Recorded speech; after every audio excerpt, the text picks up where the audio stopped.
जय श्री कृष्णा। कैसे हैं आप लोग फ्रेंड्स। आज की चर्चा जो होने वाली है वो बेहद ही विशेष होने वाली है। आज हम चर्चा करने वाले हैं जून के माह में जो आपके तीन ग्रहों ने विपरीत राजयोग बनाया है उसकी। ये एक बेहद महत्वपूर्ण समय बनने वाला है जो आपके जीवन को बहुत ज़्यादा प्रभावित करेगा। हालांकि देखिए स्थितियां दोनों ही प्रकार की रहेंगी। शुरुआती दौर में थोड़े से आपके लिए कष्ट निकल कर आएंगे, लेकिन जैसे जैसे समय बीतता जाएगा आपके लिए शुभ स्थितियों का निर्माण होता जाएगा। इन शुभ स्थितियों में और ज़्यादा बढ़ोतरी के लिए उसके उपायों की भी चर्चा इस वीडियो में होने वाली है, तो वीडियो को पूरा देखिएगा। जैसे कि हम सभी लोग जानते हैं कि द्वादश भाव के आपके स्वामी जो होते हैं वो देवगुरु होते हैं। देवगुरु इस समय पर कहाँ बैठे हुए हैं? आपके षष्ठ भाव में, और षष्ठ भाव से सप्तम दृष्टि के द्वारा स्वयं के घर को ही देख रहे हैं। वहीं आपके भाग्य का स्वामी जो है वह भी इस समय अपनी स्वयं की राशि से गोचर करता हुआ दिखाई दे रहा है। बुध देव ने यहाँ पर हर्ष नामक विपरीत राजयोग का भी निर्माण किया है। तो यहाँ पर ये दो राजयोग हो गए, और इसके साथ ही सूर्य का राशि परिवर्तन जैसे ही यहाँ पर होगा वैसे ही देखिए आपके अष्टम का स्वामी भी इस जगह पर आ जाएगा। तो यह अपने आप में, क्योंकि तीनों ही त्रिक भावों के स्वामी एक ही भाव में विराजमान होने वाले हैं, आपके लिए स्थितियां थोड़ी सी परिवर्तित होकर आपको प्राप्त होने वाली है। इन ग्रहों के प्रभाव में थोड़ी सी आपके लिए अंतर देखने में आएगा।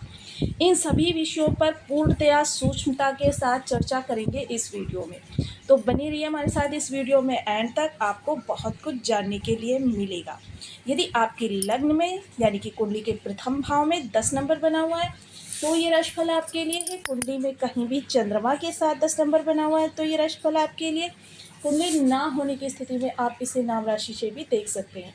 यदि अभी तक आपने अपने इस चैनल को सब्सक्राइब नहीं किया है तो प्लीज़ सब्सक्राइब कर लीजिए, वीडियो को लाइक कर दीजिए, चैनल को शेयर कर दीजिए। इससे होगा क्या कि हमारे आने वाले हर वीडियो की नोटिफिकेशन मिल सकेगी आपको सबसे पहले। एक प्यारा सा कमेंट करना बिल्कुल ना भूलें। कमेंट से हमें बहुत मोटिवेशन मिलता है, हौसला मिलता है, और ये पता चलता है कि आप और क्या जानना चाहते हैं।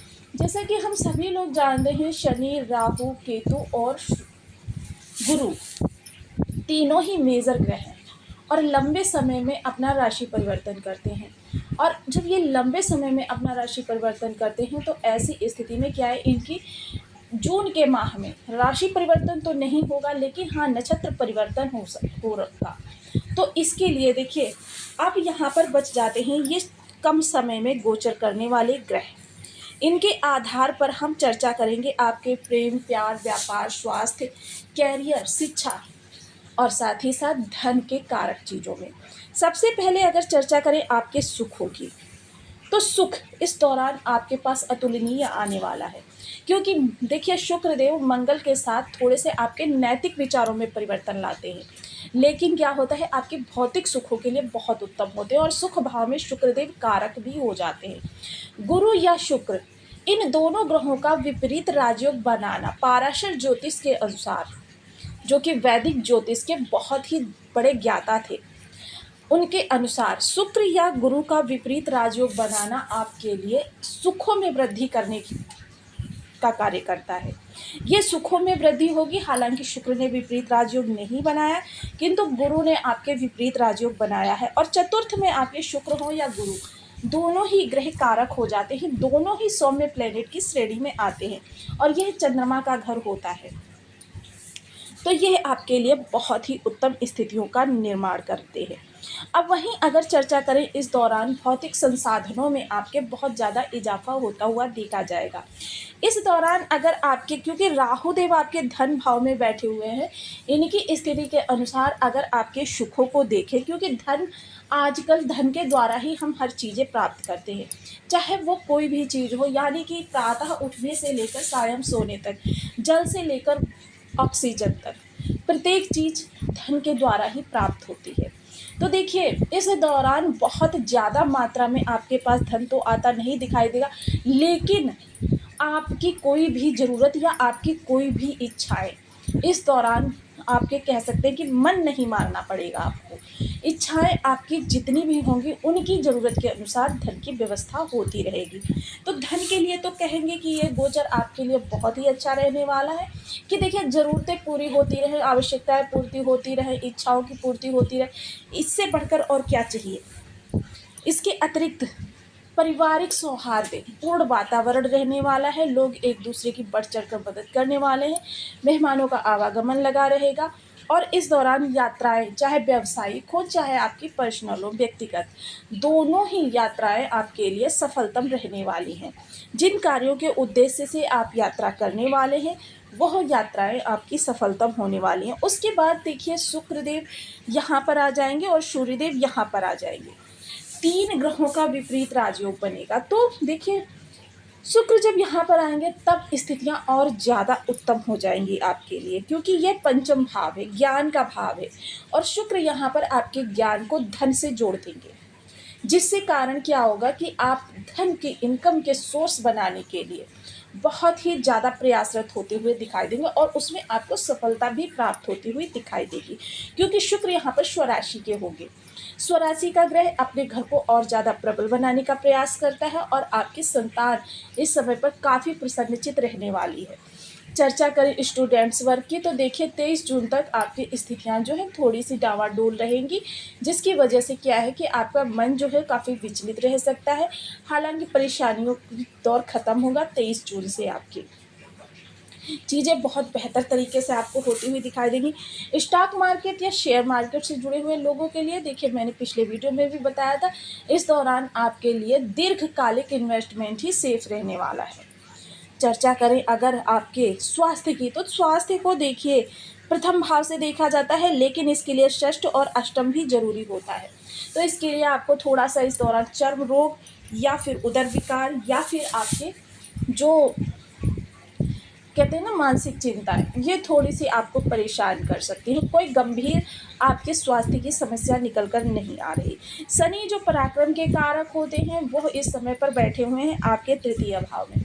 इस समय आपकी भाग दौड़ कामकाज की स्थिति थोड़ी सी बढ़ने वाली है, जिसकी वजह से आप व्यस्तम व्यक्ति कहे जा सकते हैं कि बहुत ज़्यादा व्यस्त आप रहने वाले हैं। इस दौरान देखिए आपसे एक आग्रह रहेगा कि परिवार के लिए और मित्रों के लिए, अपने सर्कल के लिए थोड़ा सा समय अवश्य निकालें। व्यस्तता जरूरी है, लेकिन उससे भी ज़रूरी संबंध है जो आपके कठिन दौर में आपकी मदद करते हैं, आपकी भावनात्मक रूप से आपको खड़ा रहने में।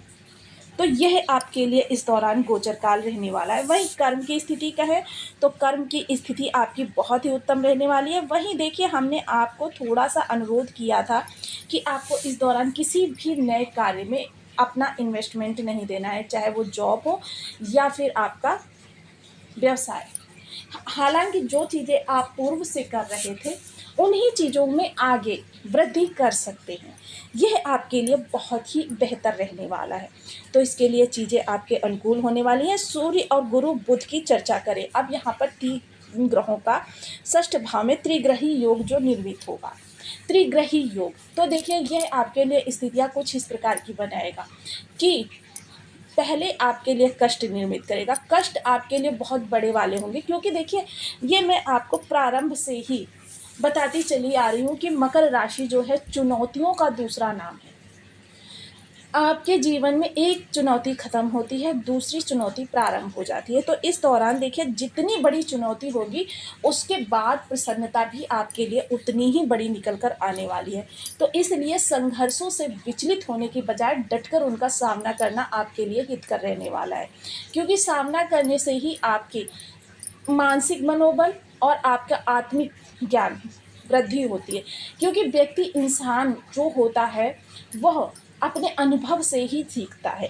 प्रैक्टिकल चीज़ें जो होती हैं वो आपके कार्यों को करने से ही क्रियान्वित होती है। इस दौरान किसी के ऊपर आंख बंद करके भरोसा करना, बड़े धन का इन्वेस्टमेंट करना, घर के अंदर अपने सहयोगियों पर या अपने परिवारीजनों पर विश्वास शंका करना, यह आपके लिए थोड़ा सा हानिकारक रह सकता है। चर्चा करें इस दौरान आपके रिलेशंस की, जो कुटुंबियों के साथ आपके रिलेशन होने वाले, उसमें थोड़ा-सा स्वार्थीपन झलकता हुआ दिखाई देगा। प्रेम संबंध आपके बहुत अच्छे रहने वाले हैं, इसमें कोई दो राय नहीं है। और वहीं देखिए इस समय जो आपके पार्टनर है, पार्टनर के साथ आपकी स्थितियाँ बहुत अच्छी रहने वाली हैं। आपका एक दूसरे के साथ कह सकते हैं ना ट्यूनिंग बहुत अच्छी होती हुई देखी जाएगी। देखिए सप्तम भाव सदैव शत्रु भाव होता है, इसलिए देखिए इसे आजकल हम लोगों ने कुछ अलग ही तरीके से प्रेज़ेंट कर दिया है, किंतु क्या होता है षष्ठम भाव शत्रु भाव कह दिया गया है, क्योंकि ये एक दूसरे से विपरीत ऊर्जाओं वाले होते हैं। अब यहाँ पर देखिए शनि बेहद पराक्रमी ग्रह है और चंद्रमा बेहद शांत सौम्य सुंदर और चंचल ग्रह है, जिसके कारण से क्या है देखिए एक की कमी दूसरे की विशेषता, यानी कि जो कार्य एक नहीं कर पाएगा दूसरा उसकी भरपाई करेगा, यानी कि जोड़े को इसी क्रम में रखा जाता है। तो आइए चर्चा करी है तो फिर अब हम इनके बारे में थोड़े से उपायों की ओर भी उन्मुख हो जाते हैं।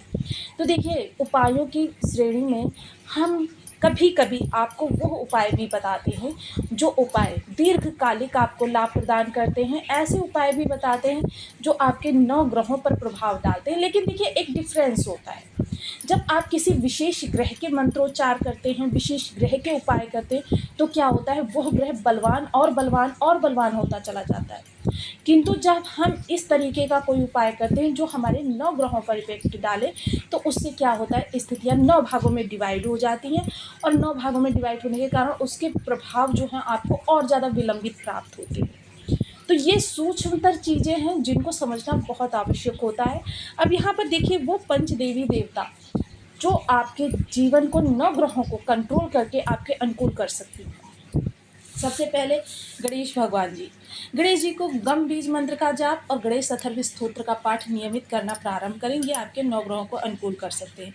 द्वितीय नंबर पर भगवान भोलेनाथ जी, शिव सहस्त्र नाम का पाठ और सोमवार का व्रत, इसके साथ ही शिव जी को जलाभिषेक करना, ये आपके 9 ग्रहों को अनुकूल करेगा।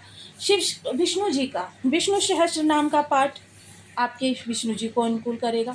दुर्गा माता के सिद्ध कुंजिका स्तोत्र का पाठ और हनुमान जी के चोला चढ़ाना, राम रक्षा स्तोत्र का पाठ